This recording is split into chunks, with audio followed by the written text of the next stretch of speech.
Hello, friend. This is Ryan Hicks of TalkToProfit.com, and today I want to talk to you about a fairly common thing people bring up that really exposes something about their heart, and it's this.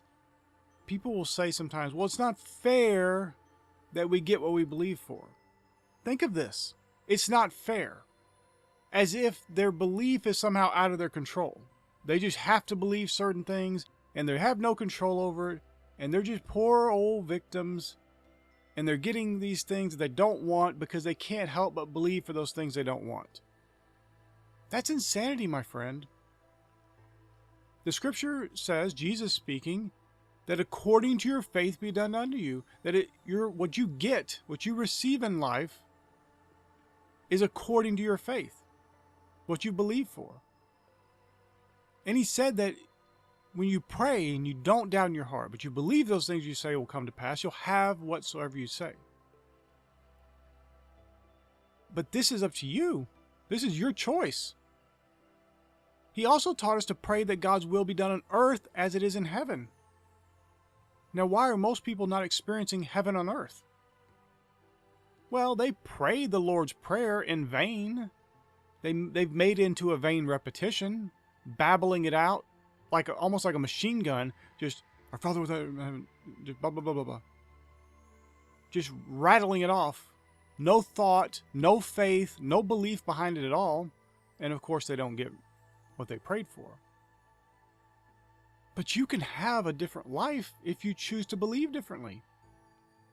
And listen, this is hard and very hard for people, and probably the people who bring this up and think it's not fair that we all just get some free passes to believe stupid things. It's because it's so hard for them because they are actively working against their own best interest. Now, how are they doing that? Well, they're watching the news. They're reading the news. They're on social media and caught up with all the drama of the day. They're talking about this trial. They're talking about this disease. They're talking about all, and they are just wrapped up in the world and the cares of the world and all the nonsense and drama and negativity of the world, and then wonder why they can't believe for something good. Their whole day is spent putting poison in themselves, talking poison, thinking about poison, listening to other people tell them about poison, and wonder why they're poisoned. It'd be like having a glass of water. The water's pure, it's clean. And you're just putting drop after drop after drop of poison in it. And you go, well, I better fix that a little bit. And you put a couple drops of water, pure water, in as well. The whole thing's poisoned already. Those few drops of water aren't doing anything. And that's what many people do. They will start with affirmations and start with visualization. They'll do it for a few days. Well, it didn't work for me. Yes, of course it didn't, because you spent the other 95% of your time destroying any power those affirmations could have had. Destroying any power that visualization could have had in your life. And so I could see how if you're doing that each and every day, you're listening to worldly music, it's dragging you down. You're playing worldly video games, they're dragging you down. You're watching worldly movies and videos and TV shows and stuff, and it's dragging you down. You're talking with worldly people, and they're dragging you down. You're reading worldly magazines, they're dragging you down. You're reading worldly books, they're dragging you down. You're reading the news, you're watching the news and listening to news, and all this stuff is dragging you down into the pit. In the mire. Your vibration's as low as it could possibly be. You have no faith for anything good. And I could see how in that position it feels unfair because it feels like there's no way out. There's just negativity everywhere. But you are making the choice to surround yourself with that negativity, to talk about that negativity, to think about it, to spend a single second on it. You don't want the negativity from the video games? Stop playing them. You don't want the negativity from the news? Stop watching it. Stop reading it. Stop listening to it. You don't want the negativity from those negative coworkers? When you're at work, work. Stop talking to them all the time about nonsense. Tell them, I'm busy right now. I could talk to you after work. Or, if you don't want to do that, just redirect the conversations to good things. Start going through your life and taking control over it. Don't be a victim of it. Don't pretend you're a victim of it, because you're not. Take control. And listen, if you did 5 minutes a day of affirmations, that's good. Give yourself some credit for that. and build from there. Now, it doesn't mean you have to do affirmations all day long, but if you did 5 minutes of affirmations, can you cut out 30 minutes of news? Start lessening the poison coming into your life, and maybe start ramping up, add some visualization in there, add some prayer with faith thrown in there. And listen, a lot of these distractions, a lot of these things that are dragging people down, all this negativity, is because people aren't busy enough. The average person thinks they just go to work, they work for 8 hours, and that's all they got to do. And the rest of their time is for them to waste and drag themselves down into negativity. No, you should be busy, you should be active, productive, doing things. So often people are caught up in negativity because they don't have anything to do. They're killing time until the next day when they have to go to work. Or they're killing time till their next holiday or whatever it is they're looking forward to. But they're not actively living in their lives. And that's going to make it harder. And of course it seems unfair if your life is constantly focused on negativity. It seems like it's impossible to be positive. It seems like it's impossible to only focus on things that are lovely and of good report. How could you even do that? What about this bad thing over here? What about that bad thing? What about the news said this?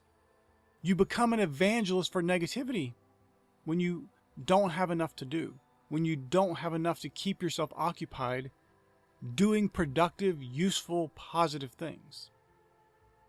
And no, playing a video game is not productive use of your time. No, watching some series is not a productive use of your time.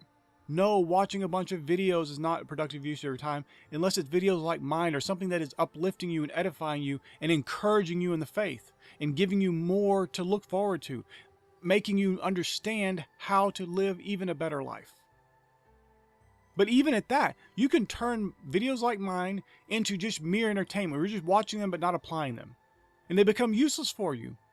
Because if you don't take action, you don't actually do the things you're learning about and apply them to your life and become that better person that you want to become and renew your mind, improve that which is perfect and acceptable and holy will of God, then you'll just keep going through life doing the same things.